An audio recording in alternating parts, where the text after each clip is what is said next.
ইনস্টাগ্রামে এখন ট্রেন্ডিং চলছে এই যে এআই 3D মডেল। এই পিকচারগুলো নিজের ছবি নিজে বা যে কোনো ছবি এই সুন্দর ডিজাইনগুলো করা যায়। চলুন দেখে নিই কীভাবে করে। এই যে ক্রোম ব্রাউজারে চলে যাবেন, ক্রোম ব্রাউজার থেকে এখানে সার্চ করবেন জেমিনি এআই নামে।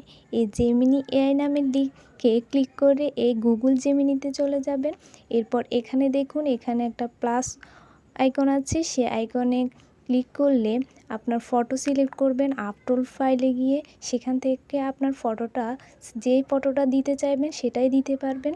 পিক দেওয়ার পর এখানে একটা টেক্সট দিতে হয়। এই টেক্সটটা আমি কপি করে রেখেছিলাম আগে থেকে, সেটা দিয়ে একসাথে সেন্ড করে দিয়েছি। একটু কিছুক্ষণ সময় নেবে, এরপর দেখবেন কি সুন্দর আপনার এই ছবির সাথে মিল রেখে তারা একটা 3D মডেল ডিজাইন করে দিবে। আপনারা নিজেদের ছবি চাইলেও দিতে পারেন। এই যে এটা কিন্তু ডাউনলোডও করা যায়, উপরে ডাউনলোড অপশান আছে, বা ছবির মধ্যে ক্লিক করে দেখা যাবে যে ডাউনলোড লেখা আছে, সেখান থেকেও কিন্তু সুন্দর ছবিটা ডাউনলোড করে নিতে পারবেন। আর আপনাদের যদি ক্রোম ব্রাউজারে জিমেল না থাকে, সেক্ষেত্রে কিন্তু জিমেল চাইবে, জিমেল দিয়ে লগ ইন করে এরপর করবে।